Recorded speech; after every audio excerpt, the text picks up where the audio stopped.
Hello and welcome to Slop Chop. Shut the fuck up. Let me try. Shut the fuck up. How y'all on? Alrighty. Hello and welcome to Slop Chop. This is a new comedy podcast founded by my brother, Harvey Mulvihill. It's your one-stop shop for slop. It's about the happenings of the internet. I'm joined today by my brother, Harvey Mulvihill. Hey, I'm pretty amazed that you got that exactly word for word. Was it? It was 100% perfect. Well done. I've listened to every slop chop there's been, just so you know. I'm a primary slopper. I appreciate you listening. Yeah, there's been a couple friends and relatives of mine that are my primary sloppers, and it's funny because, or I actually had this thing where my friend Chris is a good friend of mine, and he's a movie podcast, and I listen to his podcast, and then I see him in real life, and he repeats the points that he said on the pod. I'm like, yeah, about the movie.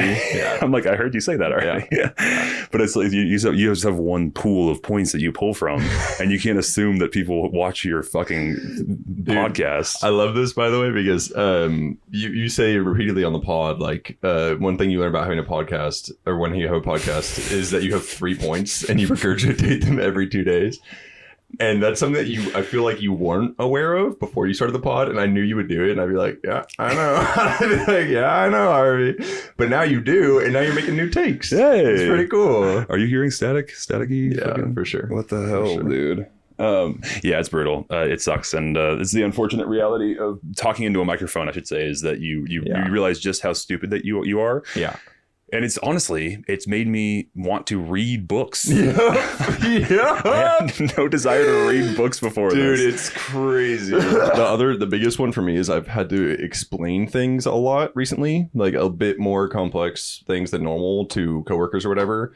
And my word pulling is gone. Yes. Like the more TikTok I watch, the less words I have in my brain. It's brutal. And I have like infer is my best. It's insane. I have no descriptions anymore. 100%. I have like 3 vocabulary words that I keep hitting, and you realize because well, I see it in other people, or hear it in other people when they have their little phrase that they say, and they say hit it, and it sticks out like a sore thumb to me because my brain just responds to repetition that way. So then I hear it when I say it, and then I notice it, and then I'll even like try to get ahead of it, call it out, be like, oh man, I really am saying infer a lot or whatever the thing is, and like people are like, okay, whatever. It's brutal. So yeah, it does make me want to read books, and all my friends that read have a kind of dense vocabulary, and I just don't have it, bro.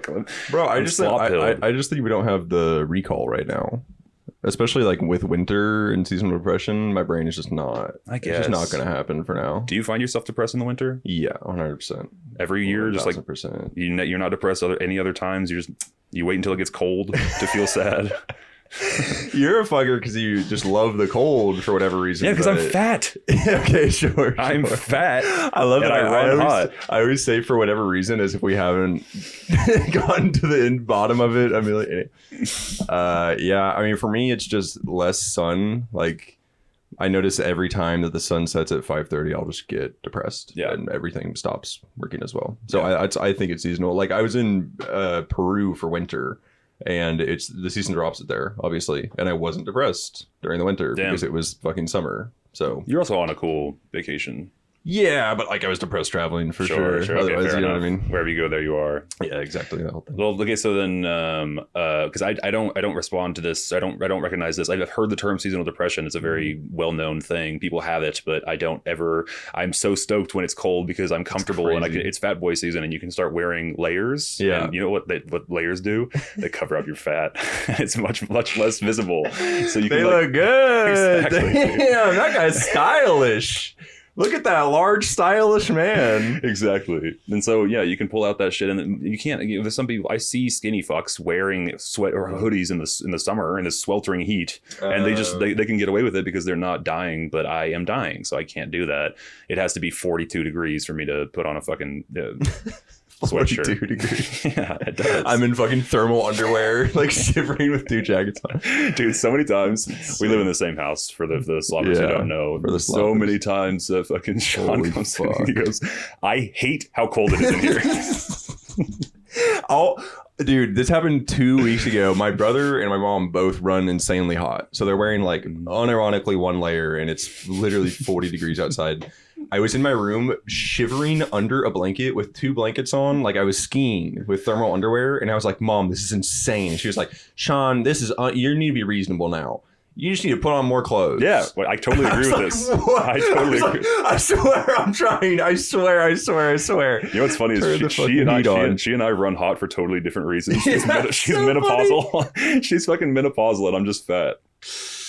That's pretty good. That's one thing I noticed. So because I've lost like 20 pounds this year, more or less, because of running, my body fat percentage has to be mid-teens, and I'm assuming it's usually around 20. Mm-hmm. Like that's our body, is just like our family, our genetics. It's crazy. Like for a week or two, I was definitely the lowest body fat percentage I've maybe ever been, and I was so fucking cold. It's insane. Like it makes me sympathize with girls, because girls, my entire life, girls have just been shivering in the fucking football stands, and you look over and you go, how are you always cold? You're always cold, Stacy. Yeah, and it's because they have zero body fat. They have 0.3% body fat. Yeah, that's insane. Yeah, dude, and it also makes me, like you're like, oh yeah, it is. This literally what fat is for. It's one of the primary reasons humans have developed fat storage. It's like warmth. Yeah, it's like energy and warmth. And it makes you remember all that. But anyway, thanks for coming on the pod, Sean. This is the first time Sean's been on the Slopcast, which is crazy. First time. All right. You're a little nervous coming in. Yeah, I'm very nervous. It's so funny. Dude, there's a lot of really good guests that have been on. Yeah. I don't know. I'm definitely not going to be top 5, but I'm hoping I'll be top 10. I've only had like 6. Yeah. We'll see. Or 7. Yeah, we'll see. Okay. All right. Let's talk about the Game Awards, because this is the most recent slop of the week. And so tell me, would you like me to inform you on what the Game Awards are, Sean, or do you have like some firm grasp, semi grasp on what exactly is happening? Honestly, I don't. Okay. All I know is that it's not like a E3 sort of thing. It is? It sort of is. It's the new E3. Oh, okay, yeah, and they deem like a game of the year. Yeah, I know that. It's like the Oscars for games, but it's also the new E3. E3 died like 5 years ago. It did? Yeah, it doesn't exist anymore. Fully stopped. Oof. Yeah. So I thought I was a gamer. Yeah. E3 used to be the thing where companies like your Sony's and your Microsoft and your Nintendo would come and release the trailers for their new games. Yeah. And then it died. And so then this guy named Jeff Keighley, spelled Geoff, Jeff, which I hate that spelling. But Jeff Keighley is this dude who saw a hole in the market and had like some game industry ties. I do not know his background. I think he's one of these guys that's been in the industry for the longest. He's got to be Omega connected to get to this point. 100%. No way that shit is grassroots. Yeah, like, no, for sure. He's for sure connected, and he has money. He's the pocketbook to back it up, and he's got he started this thing. Probably like the year that E3 died or the year after, and it became over a couple years. He keeps refining it. He live streams the whole thing on Twitch. It's like of course. every live streamer, it's that's their reaction content for this week. They will be reacting to the Game Awards and then talking about them. Is it interlaced with Streamer Awards, or is that a whole separate thing? I was going to get to the Streamer Awards. Totally separate thing. So the Streamer Awards just happened to happen like less than a week ago, and that's run by this girl, Cutie, fucking something Cutie Cinderella. Thank you. Cutie Cinderella, and that apparently this year's was a train wreck. It was like a fucking cringe fest. Really? I saw a couple of clips. They hired like a non-comedian to host and gave them roast jokes, but there's a couple of cardinal sins that they did with this roast. Okay. So we're talking about the Streamer Awards now. We'll go back to the Game Awards in a second. Streamer Awards happened 6 or 7 days ago. I can't not. They looked awful. Yeah. No, the clips I saw looked absolutely awful. I think but what's weird though is that 2 or 3, like this is like the 3rd year of the Streamer Awards, and in previous years it's been fine. They had smaller venues because it looked like the fucking Golden Globes in terms of venue scale and size. They're streamers sitting in a circle around tables like drinking champagne and eating food or whatever, which is the Golden Globes kind of vibe. But again, you hire the Golden Globes hire Ricky Gervais or Amy Poehler or fucking Tina Fey. Yeah. They hired some streamer woman who is not a professional at being on stage. Some lady. So when you hire some lady, she can still excel in that format, but you have to follow some strict guidelines. Yeah. One of which being you stay on the fucking stage. You don't go into the crowd. And it's always awful. Bro. 100% of the time. It takes like 2 S+ tier comedians to make that shit funny at a award show. Exactly. Yeah. It's for some reason also like when you're closing the gap of space between two people, it makes it more intimate. It makes it like when you can literally reach out and touch the person that's talking shit. Yeah, it just changes the dynamic. It just changes it. That's why Ricky Gervais is not going through the crowd like, haha, Tom Cruise, you suck ass, like pointing at his face. He's like, there's a stage, it's a performance. Yeah. There's a different thing. So yeah, she was walking through the crowd doing roast jokes that someone else wrote clearly, and just point like 1 foot from the person she's talking shit about. It was painful. It's painful. Awful. I could not get through it. I couldn't fucking stomach it. Oh yeah, Sean just busted ass into this thing before we started. Didn't readjust my shit here, my set. So anyway, yeah, shouts out to the streamer. Shout out to Cutie Cinderella for that. I'm sure she did your dearest. I mean, she's nice. Like she seems nice. Her vibe is cool. She's dating Ludwig. She is? Mm-hmm. Oh, that makes a lot of sense. I always thought she was the less annoying Fear and whatever podcast person. No, I'll think of it in a second. I mean, that's a whole like the faces of Twitch kind of vibe, like Ludwig, QT, all them. I don't know. I never got into all that. Yeah. I hate Ludwig, by the way. You love Ludwig. I do not understand that. That's wild. In the slightest. He's one of the good ones. I don't get it. I'm telling you, he's one of the good ones. I don't find him funny. We watched that podcast one time with those 3 very funny Australian dudes.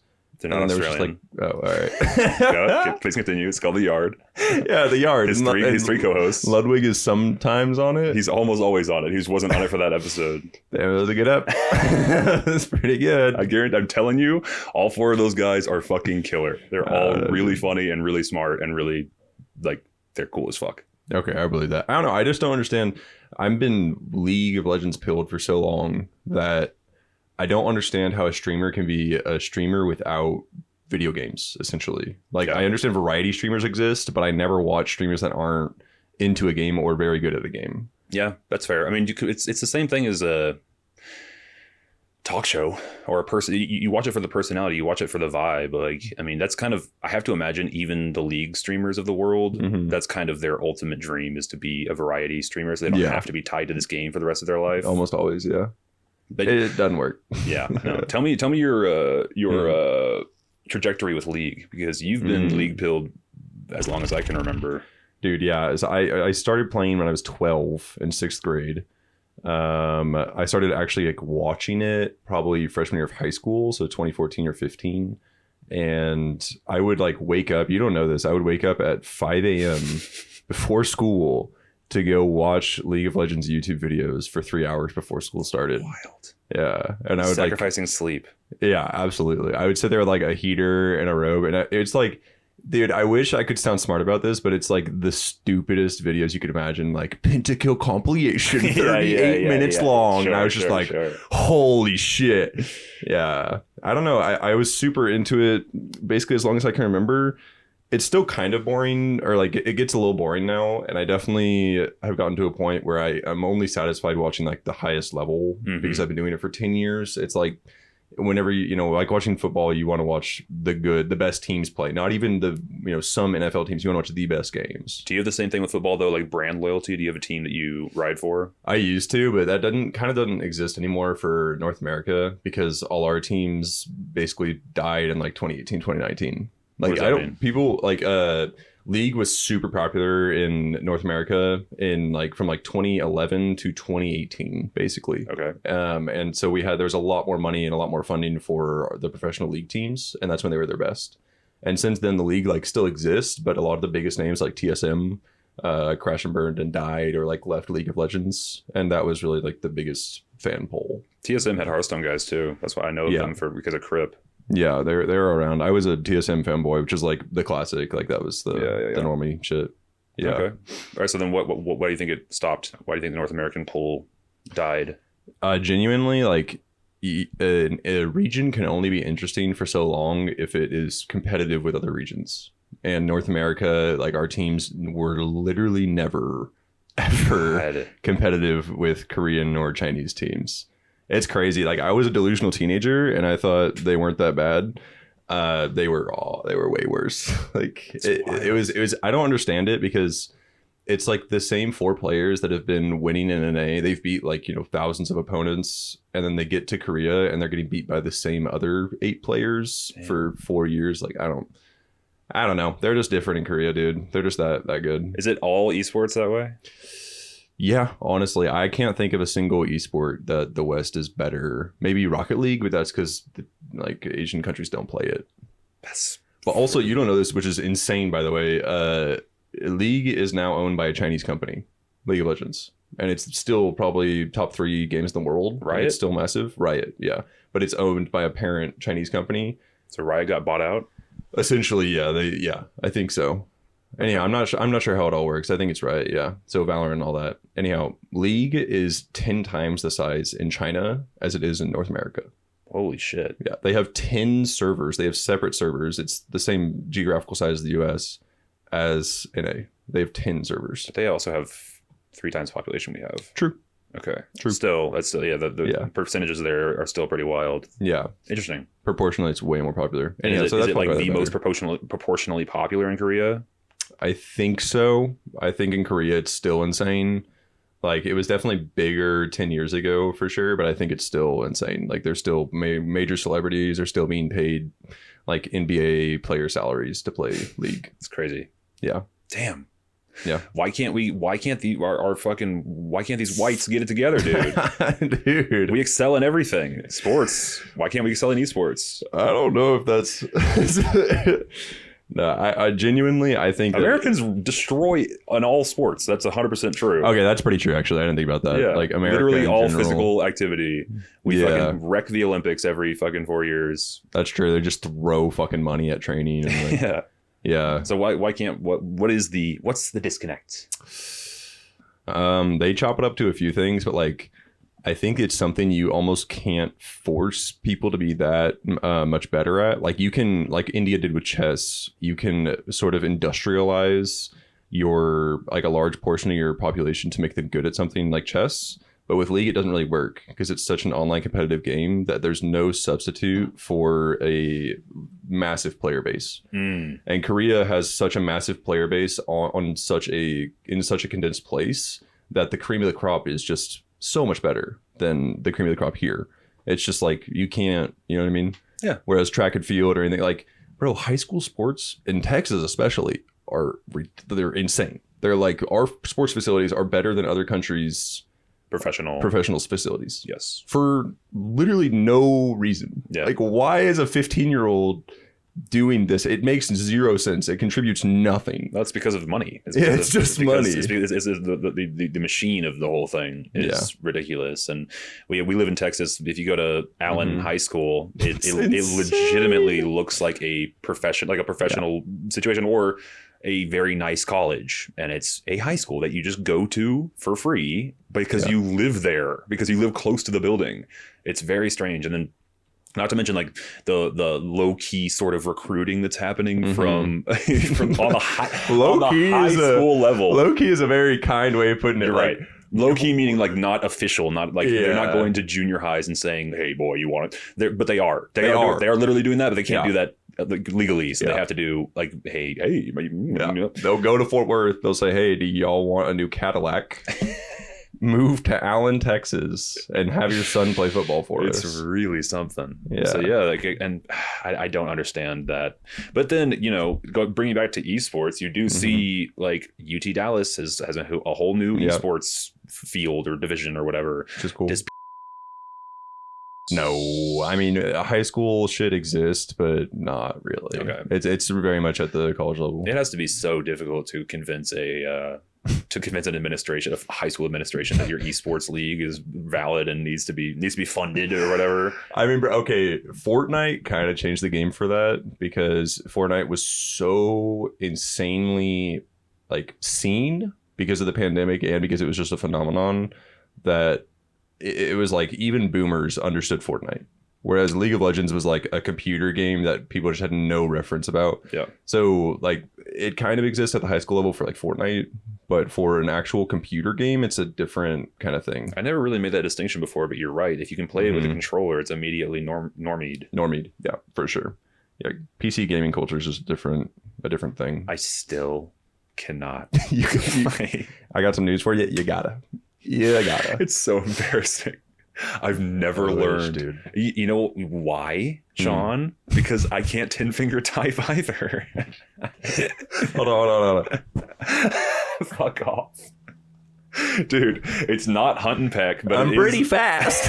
I want to see your. We can do type racer. Actually, I want to see your word for a minute. It's so bad. I'm so curious. Can we do this? The Slop Nation first. I would have to set it. That would be a whole thing. All right, I actually want to try this. Hold on, I'm gonna look it up. No, we can keep it or not, but I want to see. Okay, but I don't think it's a good. We can do it. We'll pause it. We'll end on it maybe.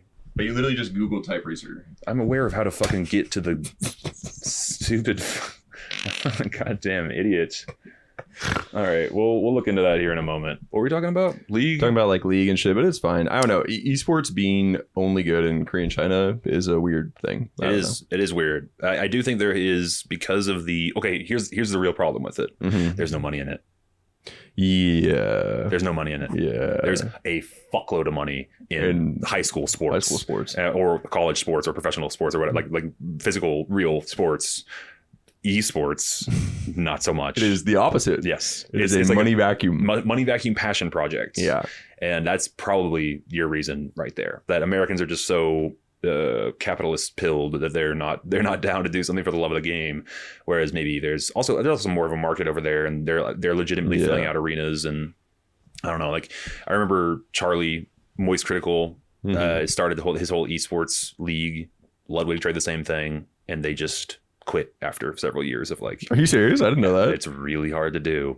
I remember Moisty had a team for a second. I didn't know he started like a whole thing. Yeah, he started a whole esports league with several different games and pulled a bunch of different players and stuff and recruited and all that. And then just after 3 or 4 years was like, I just can't. It's soul sucking, and there's no... You're throwing money into a furnace. So it's tough.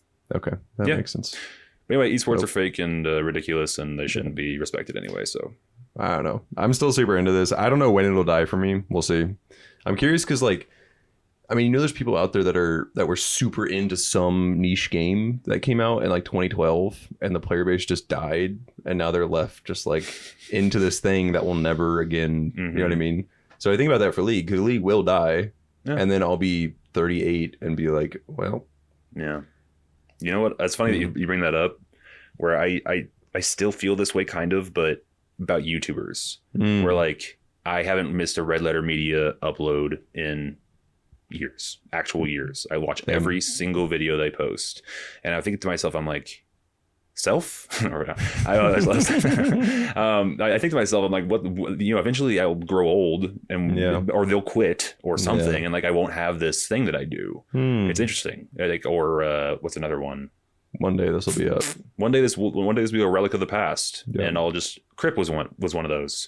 I watched every single Crip upload for when he did Hearthstone Arena content, and then Hearthstone Battlegrounds came out, and he switched, and I hate Battlegrounds, and he never played Arena again, and I was like, he's my favorite streamer.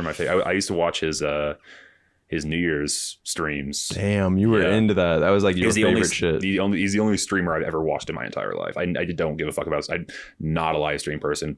Edit that shit and put it on YouTube. I'm in.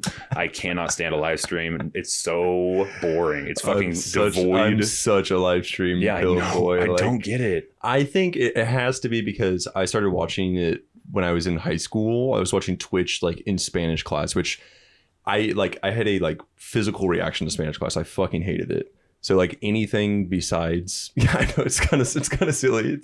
I hated Spanish class. So anyhow, so I would watch League streams there. It's the one thing that you want to pursue. Yeah, I don't know. It's the one subject that you're interested in real life. Yeah. In current day. Yeah. I think at the time my brain hadn't connected that language was interesting in a way. I don't know how else to put it. Yeah. Like I was just looking at this shit as this extremely boring thing to memorize that didn't really mean anything. And now I think about it completely differently. 100% how I felt my entire... I've never gotten to the point where I found it like exciting. Okay, that makes sense. I love it now because I like you constantly see how things work differently in a different language or a different culture. And like the more tapped in you get, the more of that you get. You're like, oh, that's like this, that's like this. The structure of it, yeah. Or just like how people react or what people say because of the language, things like that. That's cool. Yeah. That's cool. Yeah, I vibe with that. I don't know. I do eventually. Honestly, I just caught myself halfway through saying that. Hell no, you ain't learning Spanish. What the fuck? What are we saying here? I learn Spanish. Oh yeah, this is on my bucket list. I'll get around to it eventually. When I'm 40 and AI chips in my brain, Yeah. I'm gonna learn Spanish then. No, I will never. I don't think I'll ever do it. But it's the thing. The problem is that it's tough. It's hard. It's a hard thing to do. And if it was easy, I would just do it. But if it's not easy, so I don't want to do it. I want to do things that are hard. Yeah, I feel that. Yeah. It's something about learning that like I feel like to actually learn things, you have to enjoy not being happy, like not being good at something. Which is really, it's like the opposite of the ego boost or dopamine that you get when you're, doing well. Yep. Yep. That's like is my cardinal flaw. My cardinal sin is I'm really, really bad at that. I think that's everyone, to be honest with you. Yeah. And I'm at least trying to post on the internet. Yeah, you're doing good. Embarrassing and horrific. And sorry, bud. The worst. Sorry, bud. But it is what it is. You gotta just be comfortable with being embarrassed. You just gotta do it. Yeah. You just gotta do it. All right. So yeah, back to the Game Awards, shall we? Sure. Gotta start every 29 minutes. Boy, this is a heater. No one's listening to this. What do you mean? It's fine. We're doing well. Yeah, we're doing great. 25-minute counter. What do you mean? I was laughing at the YouTube video. Whose fucking senior coding project was this? 29-minute countdown timer with alarm. Let's see if the channel has every unit of time ever. Best timer. 18-minute timer with alarm. Some fucking 19-year-old put this on their resume. Dude, this is awesome. Oh, that's awesome. Honestly, This is so funny. 51-minute timer. Every single one of them has a bunch of views. It's so good. Honestly, kind of smart. Yeah. Dude, they got 700K views. You know what's funny though is that you can't put ads in it because it fucks up your timer. Oh, you're right. So you can't make any money. It's just love of the game. It's just the love of the game. Love of the game. Yeah. Shout out to Best Timer on YouTube. Thank Best you, Timer Best Timer. 55. Truly. Follow me on Instagram. wait. We gotta see this Instagram. Dude. Best Timer Instagram. Yes. Very good. All right, back to the Game Awards. So, okay, let me look at the Game Awards is a different thing than the Streamer Awards. Okay. And the Streamer Awards just happened to happen at the same time as the Game Awards this year for some reason. The Game Awards were this guy Jeff Keighley started this thing, and it's become the new E3. So it's become the thing where your PlayStations and your Xbox was a laughable afterthought at this point. That's so sad. By the way, mostly it's your PlayStation and your indie games are going and spending a lot of money to get their future trailer in at the Game Awards. Okay, this year for some reason there was a massive rumor that Half-Life 3 so stupid. Okay, yeah, the Half-Life thing. I saw this probably a month ago now, maybe 2 months, and I was like, what? Half-Life? I was like, really? It's actually happening now? Yeah. And there were all these edits, and I don't know. It genuinely fooled me, because at the same time that Metroid was like debuting, and I thought, oh my lord, it's actually happening. And I searched for another 10 minutes, and I was like, it's complete bullshit. I don't know that it's bullshit, honestly. I just think that if it is happening, for some reason they decided not to do it at the Game Awards, which seems like the thing you would do. So the rumor is that it's being announced this year, and again, if you were going to do it, you would do it at the new E3. But so they just didn't do that. So the rumor came from nowhere. The rumor came from an insider at fucking Valve or something. I don't think that's true. I do think that's true. I was looking into it when I was breaking this story for the sloppers out there 2 weeks ago. He's doing research these days. Putting in hours. Putting in 20 minutes. That's even generous. Slapped it into ChatGPT and had it shit out a prompt. So that's what it said? Insider? Yes, there's like an actual insider. I don't know if they worked for Valve, but they worked for it was like the reason that because rumors can just start and some asshole can say it, but if it comes from an asshole who knows things and is generally correct about scoops, then it holds weight, and then it becomes like a little internet sensation. There's also apparently, or not apparently, this is just factually true, Jeff Keighley was playing into the meme to garner hype for the Game Awards. Okay, so he was posting cryptic things. He put he replied to a comment about Half-Life 3 with just like eyeball emoji. Oh my. Yeah. Oh my Yeah. So people were like, it's fucking happening. It's fucking happening. Meanwhile, he's just trying to boost his numbers, which I don't, can't blame the man. Can't blame the man. He's a showman. Good for him. Yeah. So anyway, it didn't. The Half-Life 3 thing did not happen. As a matter of fact, so they always do the structure of it is they do like, here's an opening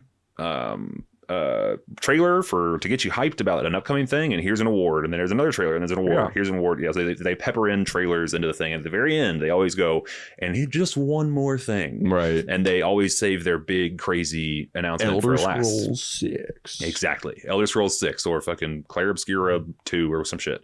And they saved this. The people were like, okay, here it comes. It's Half-Life 3. Holy fucking shit, it's happening. And then it's some fucking Valorant clone shooter. It looks exactly like Valorant.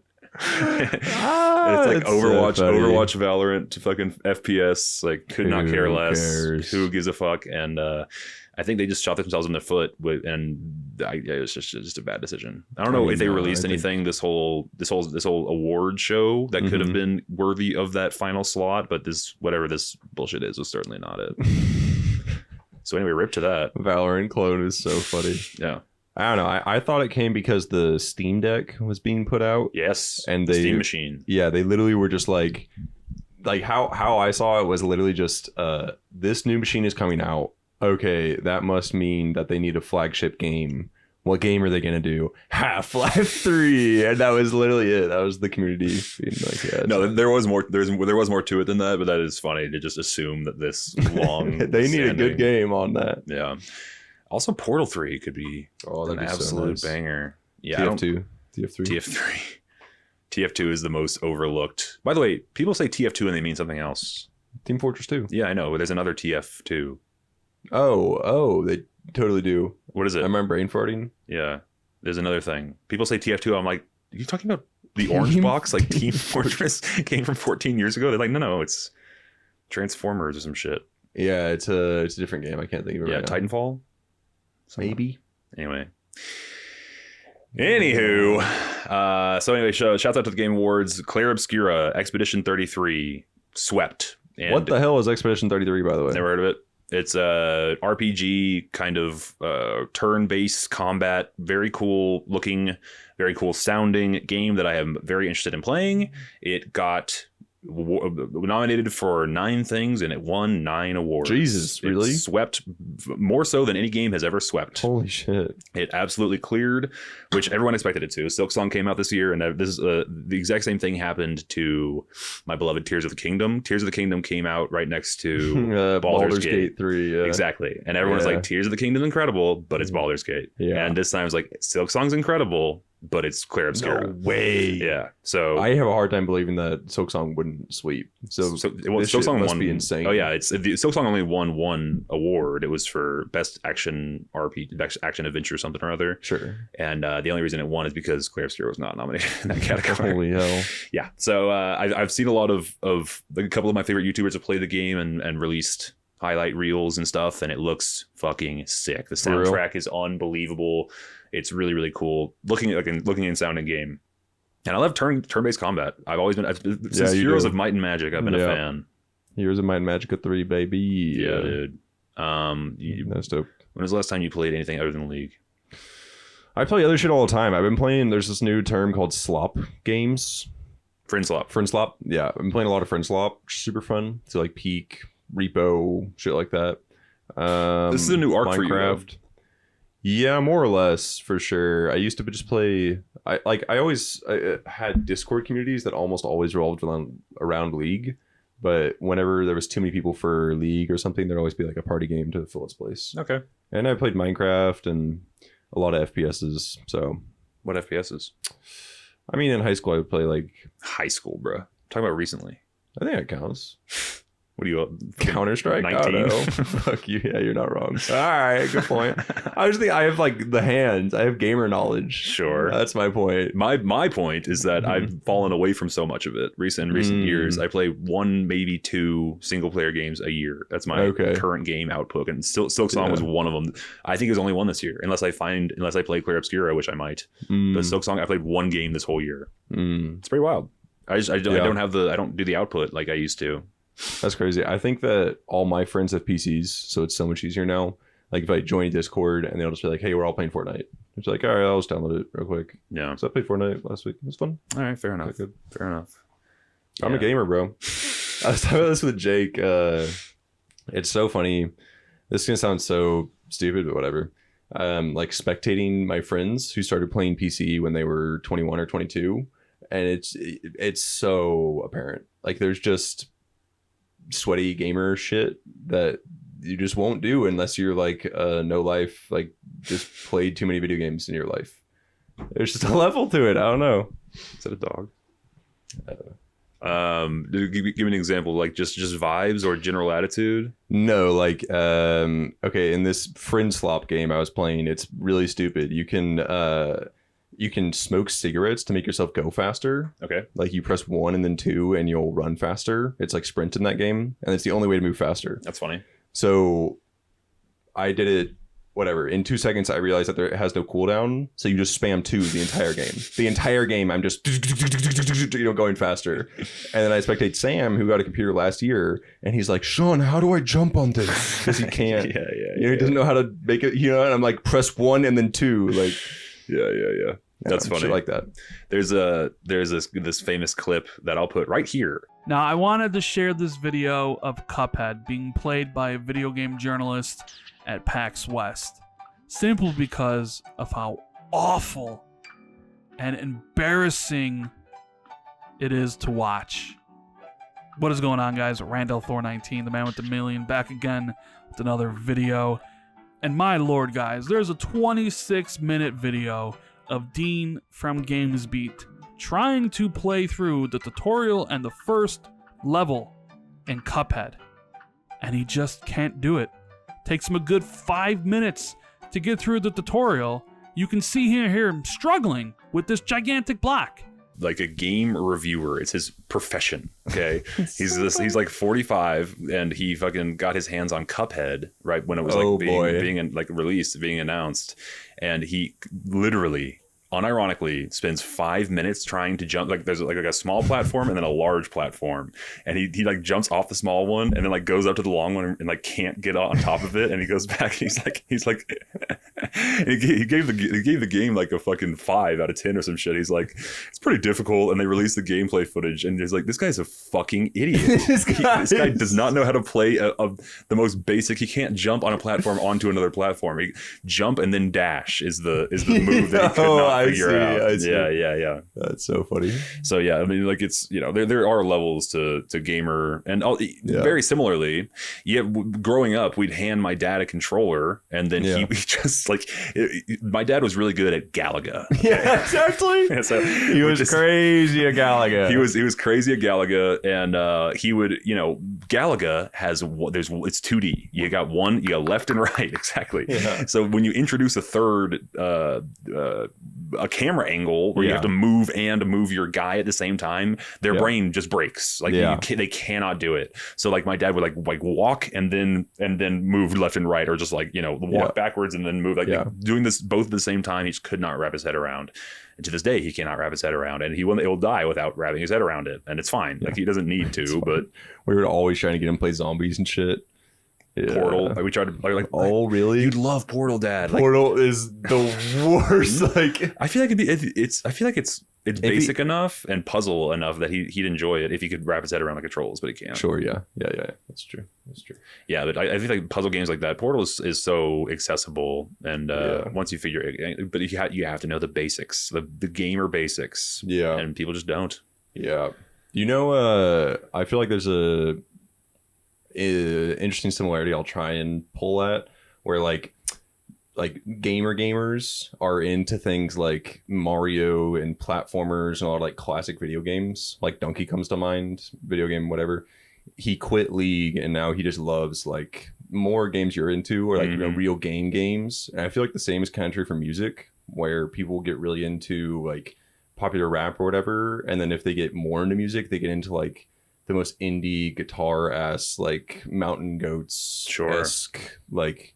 And if you first listen to Mountain Goats without having listened to anything else before, you're like, this is ass. but then you listen to music for 4 years and you think Mountain Goats is really good. And I think the same is kind of true for a lot of niche games, or a lot of like, you know what I mean? Yeah, well, it's digging under the curtain and finding I guess so, but then, you know, League is also just generally the most toxic, horrific, terrible. Everyone that plays it tells you shouldn't play it. So funny. I think you should play it. Okay. I think it's a great game. Well, you're the one person that I've ever encountered who thinks that I should play it. Everyone else who plays it says stay away. It's so funny. Why is it so toxic? Tell me, Sean. This is going to be, this whole podcast is about League of Legends. Oh, Lord. Okay. League is toxic because okay, to begin with, you are undeniably reliant upon 4 other people, and you have no control over that. So even the best players, if they're appropriately matched, will win like 55% of games and lose 45%. Like, it's just, you're just going to lose, which is frustrating. And then the other piece is the game is pretty punishing. At least like, the stupid part is that it's not that punishing. Like, there's so many comeback mechanics in the game that if you lose really badly, you can almost always come back. But it feels horrible to be put behind, or like to lose, to like get behind in the game. So like, even if you're doing really good and you do really good for 25 minutes and then you make one big mistake, that can be everything. And it's an hour long. And it's like a 30-minute long match. Yeah. So it's like, it's the best feeling ever when you play perfectly and you dominate, but almost always you're going to fuck up 4 or 5 times and you have to not be tilted after having that happen to you. Sure. And it's almost impossible to not be tilted. Sure. Like, yeah. Okay, fair enough.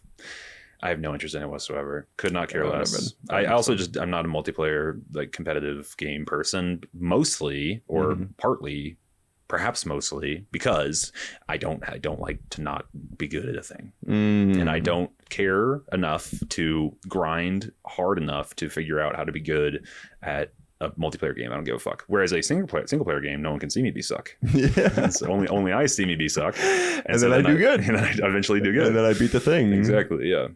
And Silksong is like a notoriously difficult game, where people are constantly, it's like the number one talking point about the game is the difficulty. It is insanely hard. It's fucking insanely hard. But like, I'm on the last boss right now, and that's insane to me. I don't understand that. Yeah, like, there's a level of hard to me that is no longer fun. And I feel like that game surpasses that in like the first boss. Yeah. And then it just gets insane after that. Yeah. I don't know what it's the perfect combination of exploration, and you will eventually get to that point where you're banging your head against the wall over and over and over, but then you beat it and it feels incredible. And then you move on, you get a great upgrade, and so much is open up to you because you got up, the tension, release, and like build up and reward structure of it is perfect for my brain. Okay. So that's why I like it. I love any game where you can improve your guy. I'm in, baby. I'm fucking in. Improve your man or improve your base. I love that shit so much. Do the side quest to improve your guy. Get a fucking upgrade to improve your thing. Explore further. Metroidvania is my favorite genre for that exact reason. Speaking of which, Metroid Prime 4, brother, is coming out. It's getting mixed reviews. Very mixed. Very mixed. 55% positive or some shit. Oh, it's like I did not know that. Straight down the middle. It's like straight down the middle. It's bad. That's no good. Yeah. I don't know. For me, I saw the parts I've seen. It just looks like a Metroid game that they tag a lot of bullshit onto. 100%. Which I love Metroid. Me too. So I'll overlook all the stupid parts. Yeah. There was my favorite game reviewer on YouTube, a guy named SkillUp. He said, well, it's one of his first, like in a year, I do not recommend Metroid Prime 4. Whoa. And he basically he said, like, there's so much bullshit that it just takes away from your experience, and they keep putting in that Marvel humor and like the annoying sidekick that you can't get rid of, you can't shake, and he's just like constantly hitting your fucking walkie when you're trying to like be immersed in the world. It's so goddamn annoying. I don't understand what they were thinking. It's crazy because Nintendo is really exceptionally consistent with their products, especially their mainline games. They do not fuck around with their Mario, their Samus, their this feels very Xbox.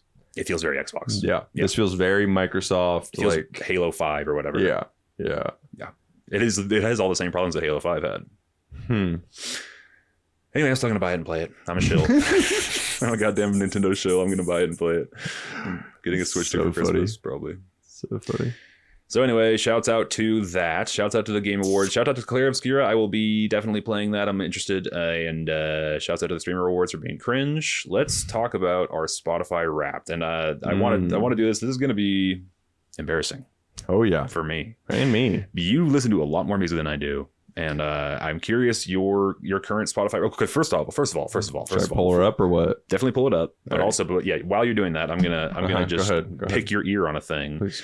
Which is apparently Spotify is like owned by the devil, and it's like a nightmare corporation. Oh no! I really like Spotify. Damn. They don't pay their artists shit.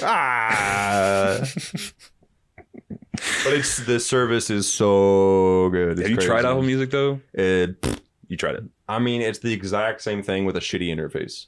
Okay. You know what I mean? Yeah. I had it for 3 years. So Apple Music has a lot of classical music recordings that Spotify doesn't. For whatever reason, they have a ton of classical libraries. And Austin was obviously sending me a lot. My friend plays French horn, and he was sending me a ton of classical music at the time. So I would always use Apple Music for that. But I don't really do that anymore, so I stopped paying for it. Okay. So you had both for wait. Okay, but the argument here being that Apple Music is moral. Yes. Apple Music is moral. More moral. I cannot. I don't buy that shit for a sec. I don't know who propagandized you. There's no way that Apple Corporation. I'm telling you, is the good guy. I'm telling you, more so than fucking Spotify. Apparently, Spotify is like you make like 10 times the amount of money as an artist on Apple Music.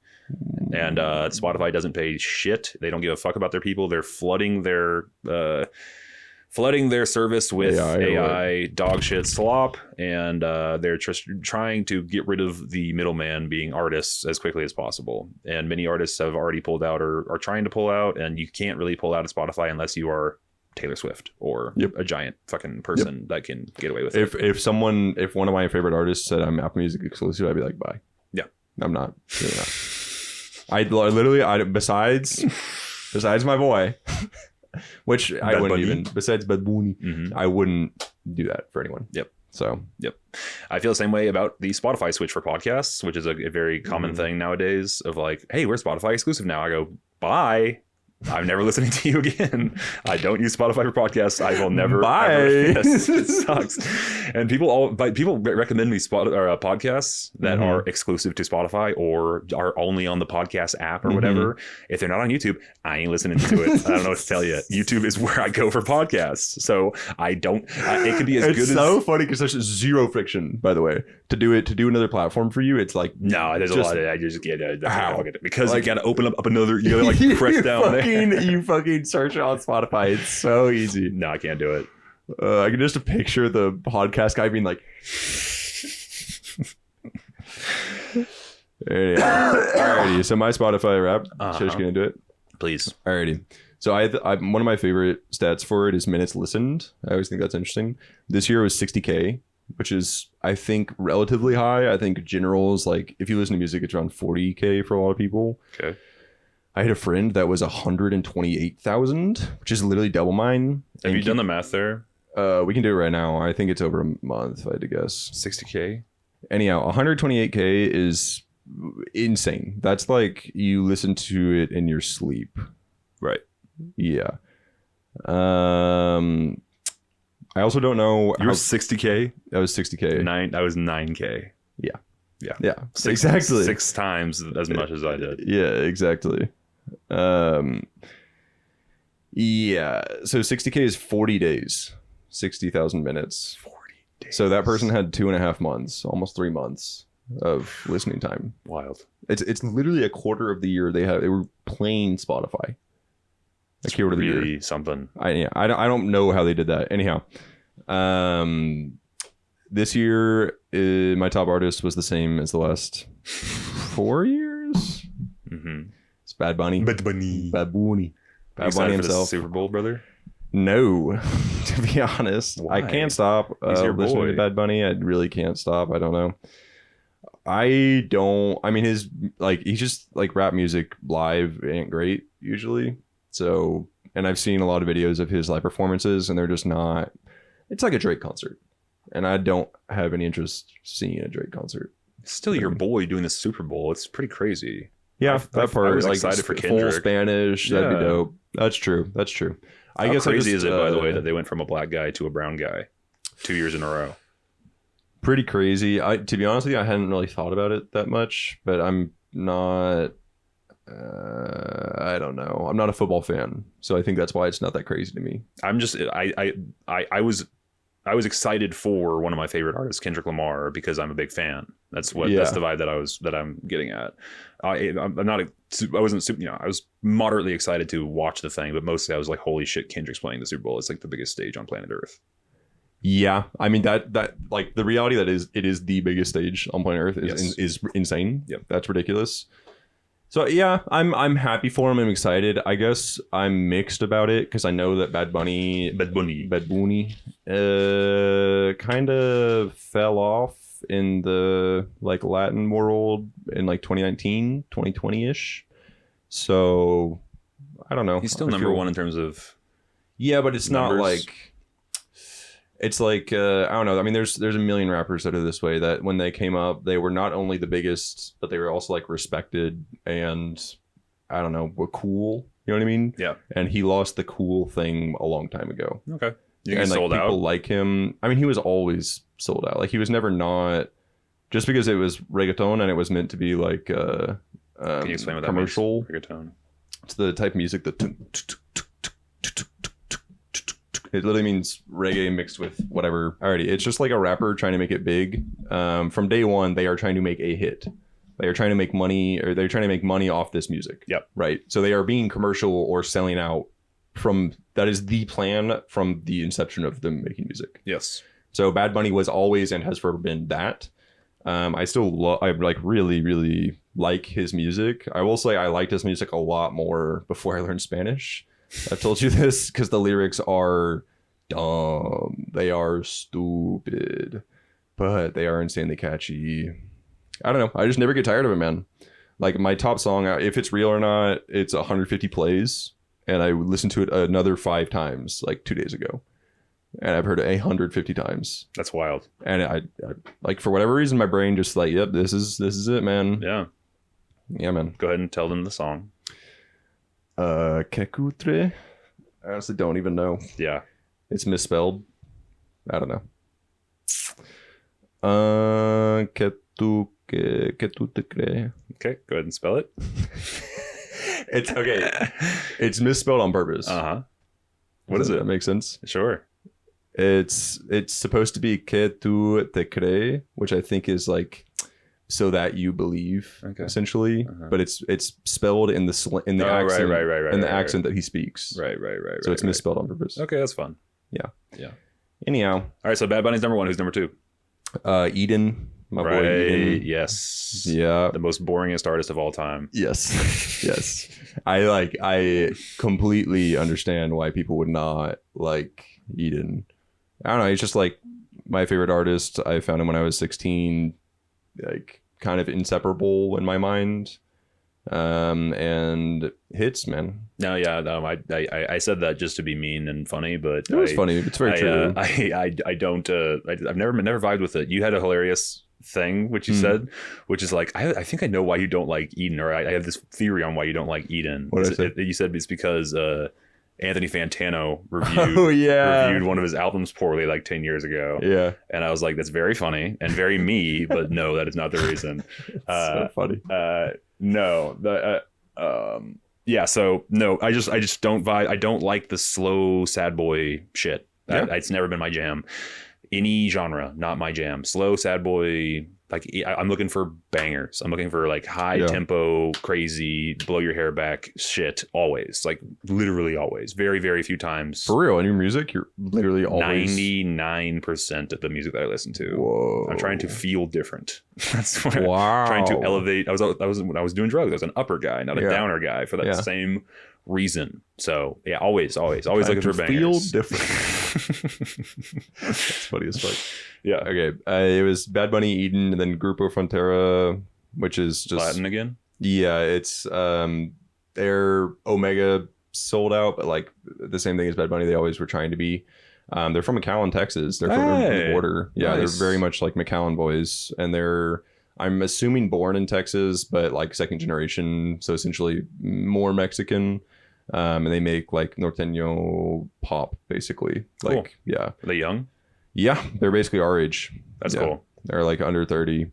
They're the ones that they were blowing up, and their songs were legitimately popular in Mexico and Texas, and they were on the come up. And then Bad Bunny featured on one of their songs. Sick. And he did the Drake feature. Thing. Yeah, and it exploded. I love that. Yeah. 4 is Charlie Crockett, which I don't think you really care for. I love Charlie. I mean, in terms, you listen to it, if I listen to it, it's Yeah. Charlie Crockett. I think he's so cool. My buddy just Brady, shouts out to Brady, who had a child yesterday. Good job, Brady. Yeah, he saw Charlie Crockett in a bar like this year. No way. Charlie Crockett like shadow dropped some tickets that he somehow found out about. What? And he was playing to a room of 30 people.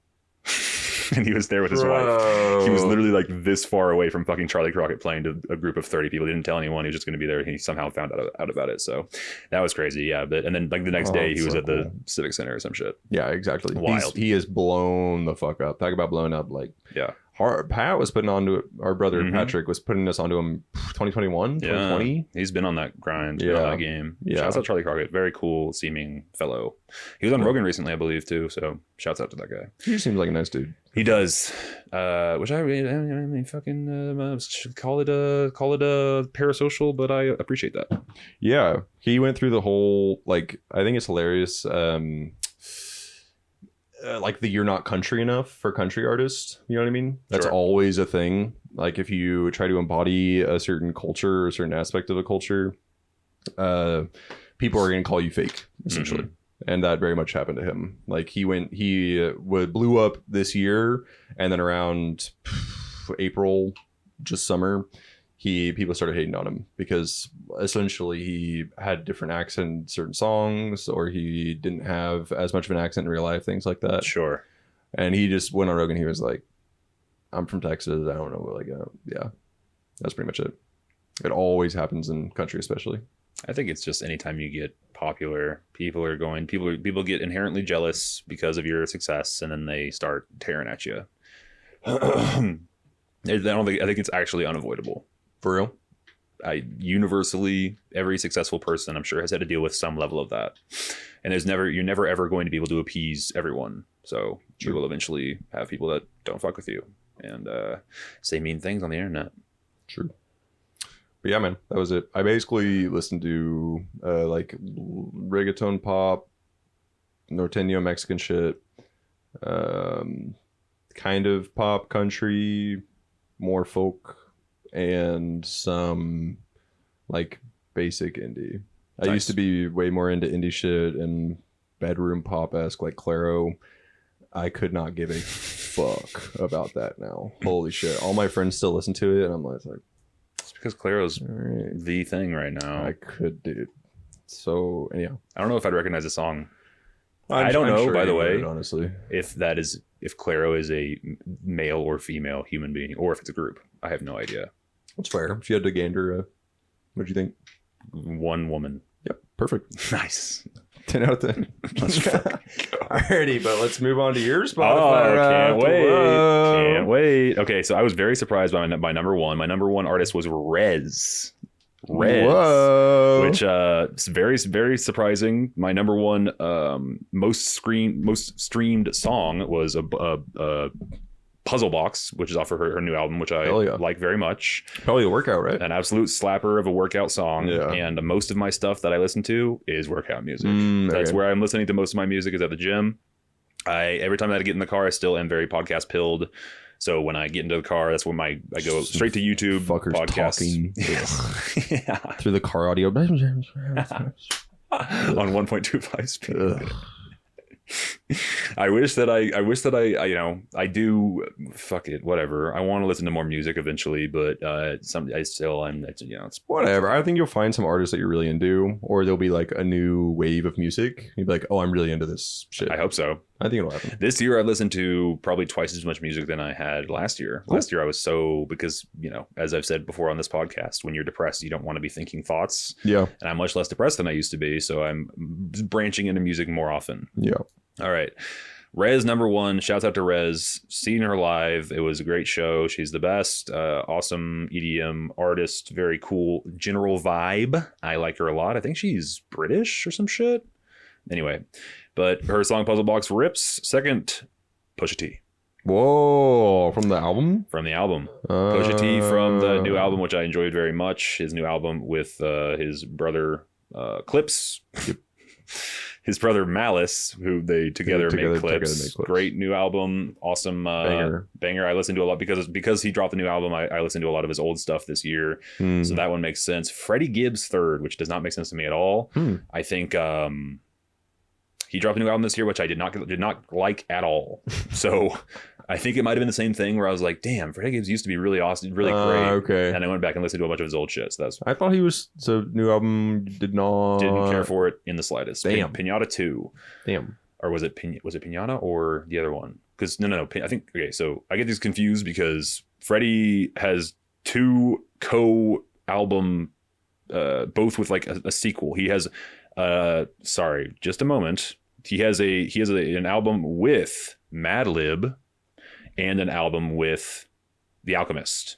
Madlib is Pinata. Yeah. Alfredo is The Alchemist. This year he dropped Alfredo 2, which I thought when I first heard about it was a sequel to Pinata, which is the one he did with Madlib. Pinata is a fucking incredible 8 or 9 out of 10 album. Isn't Madlib the insane producer? Yes. The one that he co-did with the Donuts guy. No, but that's the other one.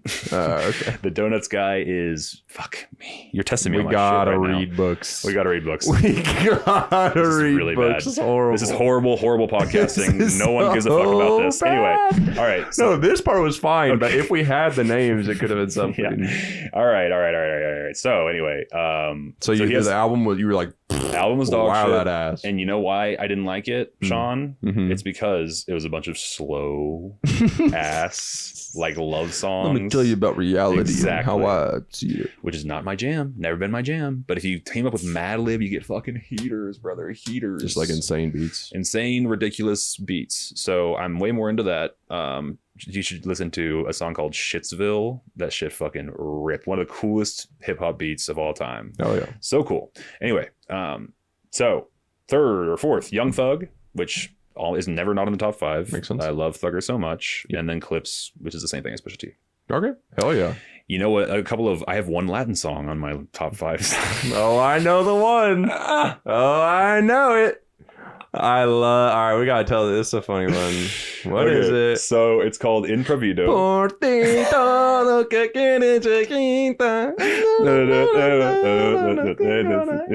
Absolute fucking banger. I love it. I've gotten actually tired of it now, finally. Me too. But I loved it. It died for me. I still will listen to it if it comes on, but I'm not like seeking it out anymore. But this is the one song that you so funny. I've tried to show you a lot of songs, especially in the car, and I put this one on and I was like, this is a Latin song. I was like, it's really catchy, maybe y'all like it. I've tried to show you so many fucking Latin songs, and it got about a minute in and I was like, just wait, and then I looked over and you were like, this is my favorite you ever showed me. It's my favorite. It's like, yeah, hell yeah.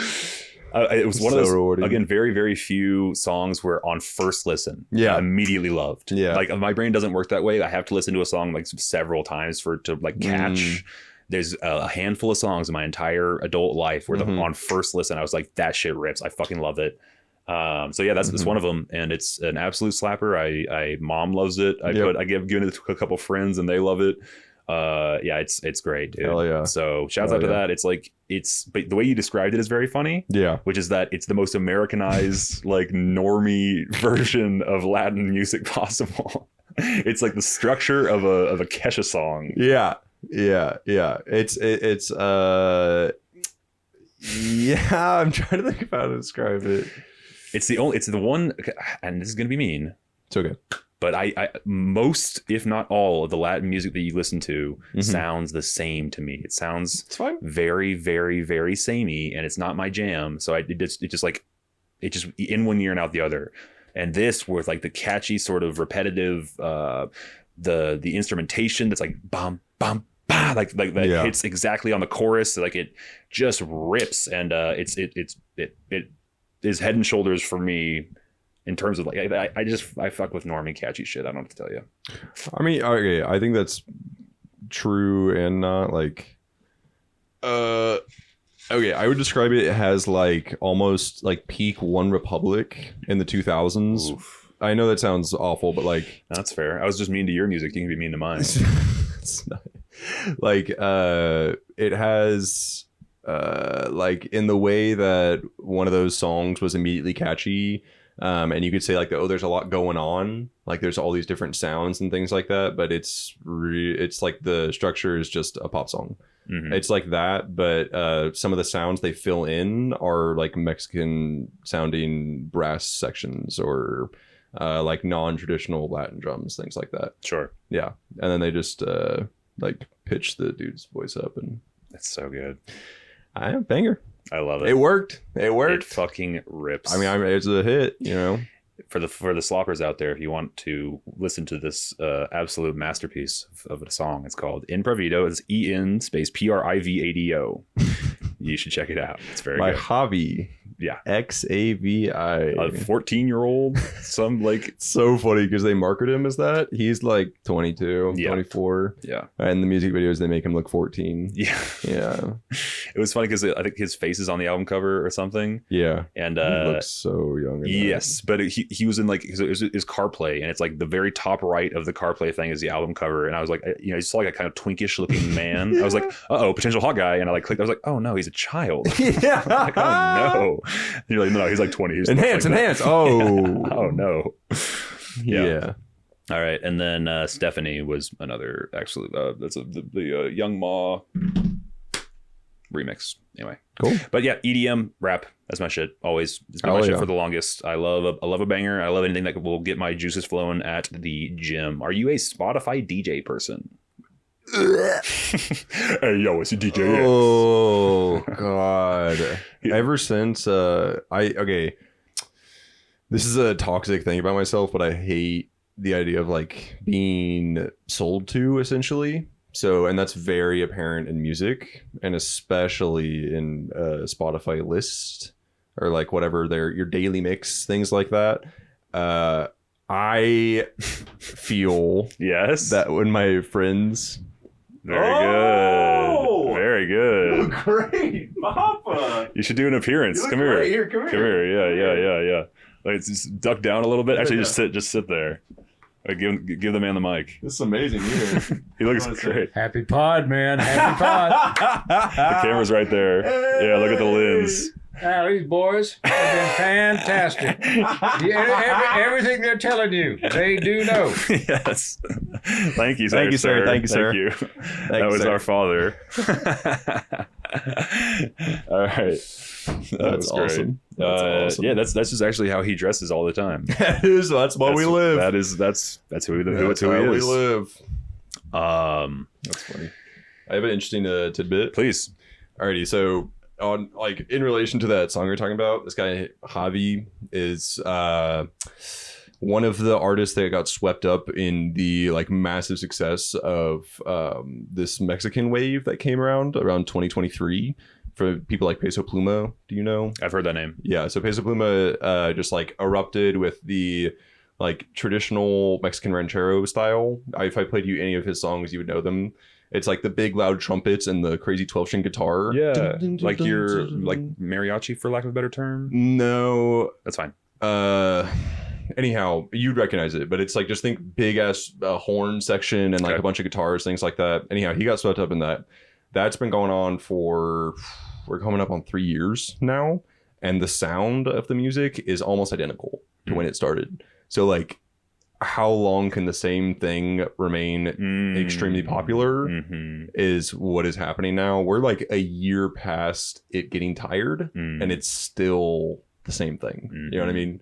So it's kind of interesting to see if these guys are going to evolve or change, or if the sound will change, or if they'll just say, this is what we're making, this is what we do. Because that happens a lot with like maybe not Mexico in general, but like Latin music, that they'll have a sound and they'll just fucking stick to it. Yep. Like, this is the cumbia that we make, and then bands come and go, but that sort of sound just stays, like you're saying. For sure. Yeah. I think that happens with genres too. Like hip hop has dominated the charts for years now, like a decade or longer.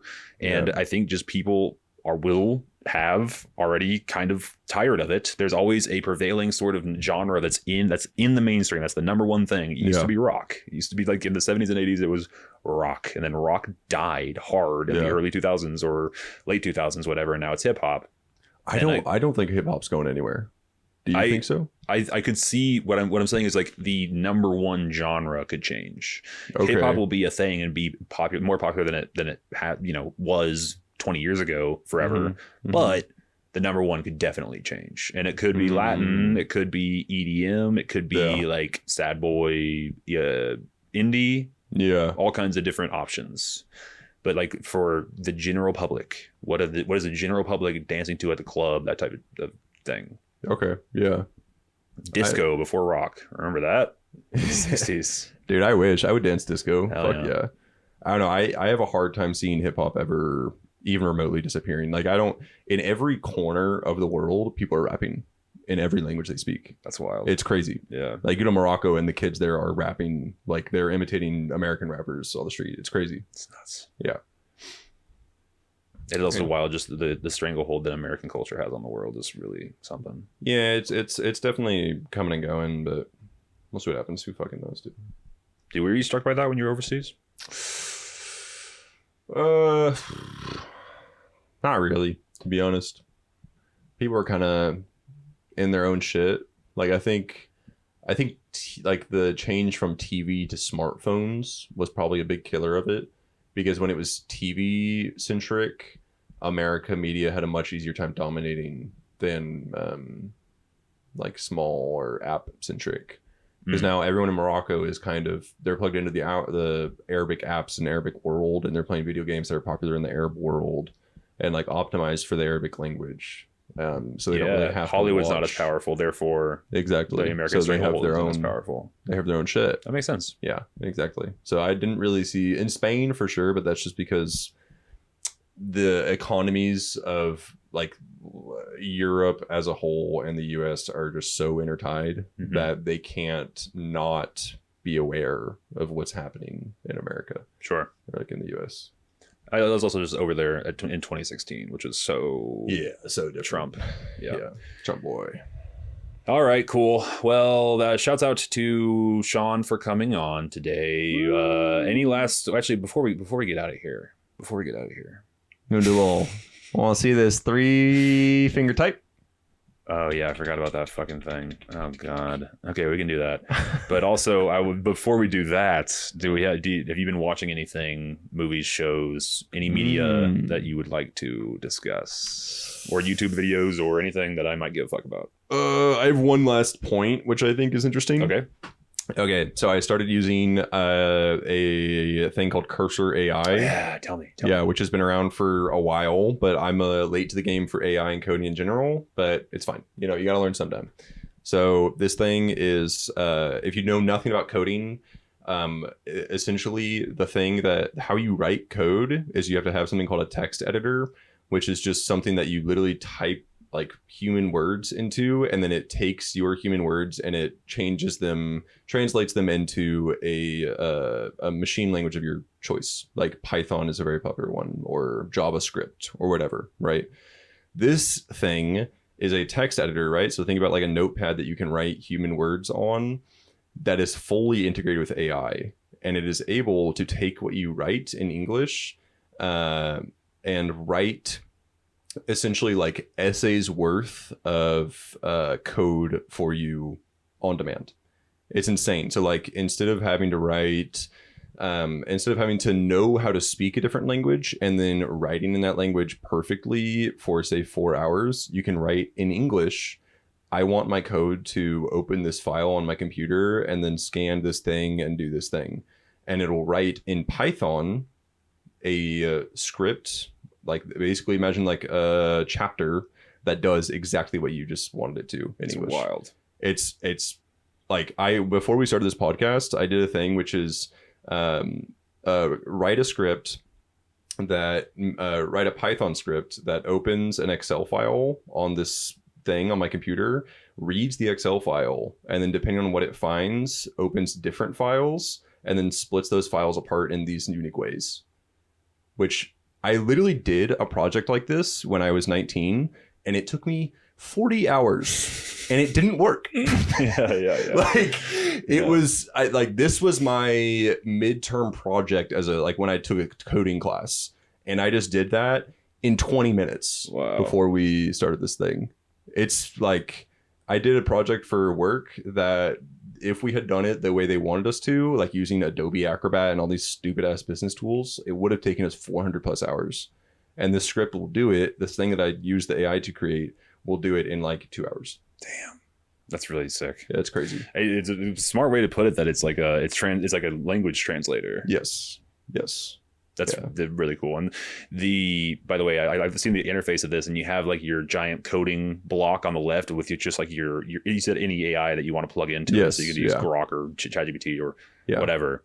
So yeah, it's a smart idea and very cool. And I think I could use it at work. I could 100%. Use it in like a million different things. And what I do is I have ChatGPT open on a different monitor, and I just ask ChatGPT, which it's really good at, how to do things. It's not really good at solving problems, but it's really good at telling you what options you have. Mm-hmm. So I asked ChatGPT, what are my options to do this? And it says, okay, you can use Python, you can use these apps, you can do this. And I was like, okay, I'll just use Python. Nice. Yeah.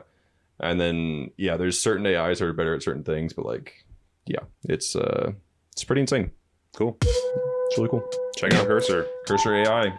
All right, we're gonna close this podcast by doing this godforsaken fucking typing challenge, and it's gonna be embarrassing and cringe, but we're gonna do it. All right, cut.